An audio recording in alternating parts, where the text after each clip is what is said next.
Nós vamos direto para a capital paulista, ao vivo, conversar com o Paulo José Ribeiro. Ele e o repórter cinematográfico Rodrigo Silva acompanham os desdobramentos da queda de uma aeronave no meio de uma avenida movimentada na capital paulista. 2 pessoas morreram. Boa noite, Paulo. Boa noite mais uma vez, Núria. Boa noite para você que acompanha o BN News 19 horas. Um dia trágico aqui em São Paulo. Um avião de pequeno porte bimotor caiu na zona oeste da capital paulista. A aeronave partiu do aeroporto Campo de Marte, na zona norte de São Paulo, por volta das 7h16, com destino a Porto Alegre, e caiu na Avenida Marquês de São Vicente, na Barra Funda, por volta das 7h20. Ela ficou pouco mais de 3 minutos aí no ar após decolar e caiu nessa avenida movimentada.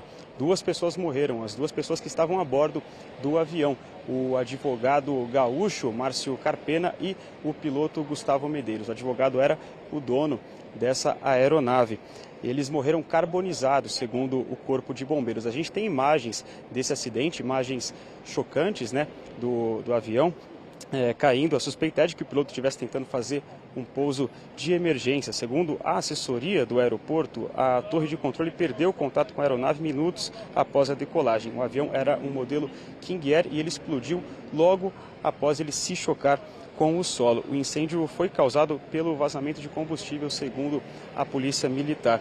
2 pessoas ficaram feridas nesse acidente. O motoqueiro que passava, uma delas era um motoqueiro que passava pela avenida e que foi atingido e ficou ferido. A queda foi na altura do condomínio Jardim das Perdizes, em frente ao centro de treinamento da Companhia de Engenharia de Tráfego, a CET, e próximo também ao centro de treinamento do São Paulo Futebol Clube e do Palmeiras, que ficam próximos aí um ao outro.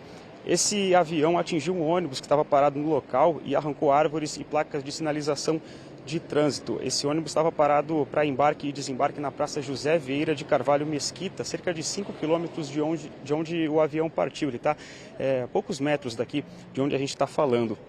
Quando o avião colidiu com o veículo, por sorte, o ônibus estava vazio. Márcio Carpena ainda chegou a fazer uma postagem pouco antes nas redes sociais que mostrava a aeronave taxiando no aeroporto. O avião ficou quase totalmente tomado aí pelo fogo causado pela explosão, uma perda quase total, somente uma parte da frente da aeronave resistiu. Quando a gente chegou aqui por volta das 5 horas da tarde, das 17 horas, a gente encontrou equipes que ainda faziam a limpeza do local e ainda tinha um cheiro de combustível muito forte. A gente também tem imagens de quando a gente chegou aqui. O trânsito já estava liberado, tinha sido liberado pela CENIPA, mas ainda tinha aí esse cheiro forte de combustível, né? Um rastro desse acidente, dessa tragédia de mais cedo. A Força Aérea Brasileira informou que a ação inicial envolvendo a aeronave foi finalizada na tarde de hoje. E os elementos essenciais para a análise foram removidos pelos investigadores do CENIPA, o Centro de Investigações e Prevenção de Acidentes Aeronáuticos. Esse acidente segue sendo investigado pela equipe da Polícia Científica em conjunto com o CENIPA. A gente continua trazendo atualizações aqui desse acidente. Você acompanha mais notícias no nosso portal bnews.com.br. Eu volto com você, Núria. Obrigada, Paulo. Com esse acidente, com essas 2 mortes de hoje, já são 10 mortos em acidentes aéreos no Brasil só nesse início de ano.